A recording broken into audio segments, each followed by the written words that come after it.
পরিবার আইব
দুই বোন মনে হয়, দুই বোন এত লোক খাটে। একজন চিকিৎসা সহ 2 ঘন্টা দেরি হয়েছে, ওই ছেলেটা মারা গেছে। ওই ছেলেটা মারা যাওয়ার আগের যে 2 ঘন্টা এবং তারপরেও 1.5 ঘন্টা কথা বলে কিন্তু ওই কনসার্ট চালাই গেছে। তার মানে এই ধরনের কনসার্ট যে আয়োজন করে তাদের মধ্যে পরিপূর্ণ ব্যবসায়িক চিন্তা ভাবনা থাকে। তাদের মধ্যে ইউথ জেনারেশনের ভালোর জন্য আপনার সোশ্যাল যে অ্যাওয়ারনেসটা বা সোশ্যাল যে মূল্যবোধটা আছে, সামাজিক মূল্যবোধ, সেটাকে মেনটেন রাখার জন্য বা চেতনাকে ধারণ করার জন্য কোনো কিছু কিন্তু তাদের মধ্যে থাকে না। এটা শুধু কালকের কনসার্টের কথা না, যত কনসার্ট হয়, যত কিছু হয়, এই ধরনের ঘটনাটাই ঘটে। এবার বিজনেস। আরেকটা কথা আমি বক্তব্য শেষে চলে আসছিলাম, বাট মনে পড়লো, ধরেন একটা কনসার্টে 10,000 লোক হয়েছে, 10,000 লোক হয়েছে, তারা কি করবে? 20,000 25,000 লোক দেখাবে। এটাতে কি হয়? টাকা পাচার কিভাবে হয়? আমি সবসময় বলি না, দেশ থেকে টাকা পাচার হয়ে যাচ্ছে, টাকা পাচার হয়ে যাচ্ছে। কিভাবে হয়? কনসার্ট হচ্ছে টাকা পাচার করার একটা অন্যতম সুন্দর এবং চমৎকার মাধ্যম। হয় টাকা পাচার করেন, অথবা কালো টাকাকে সাদা করার একটা সিস্টেম।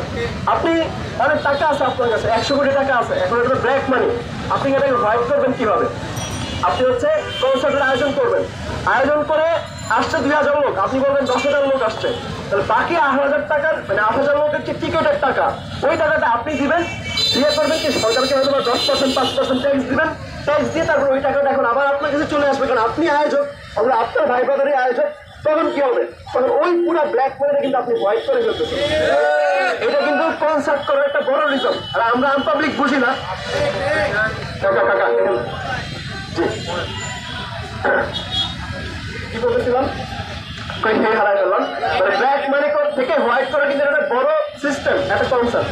একইভাবে যখন আমরা বিদেশি শিল্পী আনি, বিদেশি কোম্পানির সাথে চুক্তি করি, বিদেশি প্রোডাকশন হাউসের সাথে চুক্তি করি, তারপর শিল্পীদেরকে আনি, তখন আসলে কি হয়? আমার যে ব্ল্যাক মানিটা আছে এটা আমি বিদেশে পাচার করতে পারি।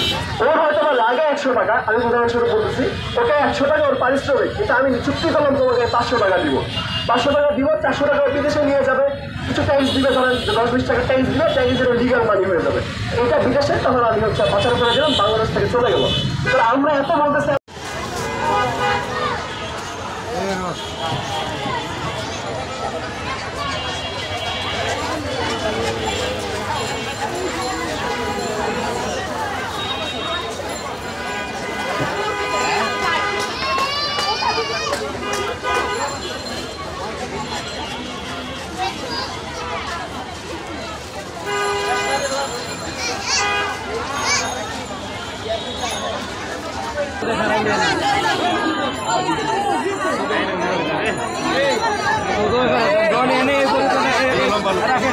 পরিবার আইব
দুই বোন মনে হয়, এরা দুই বোন।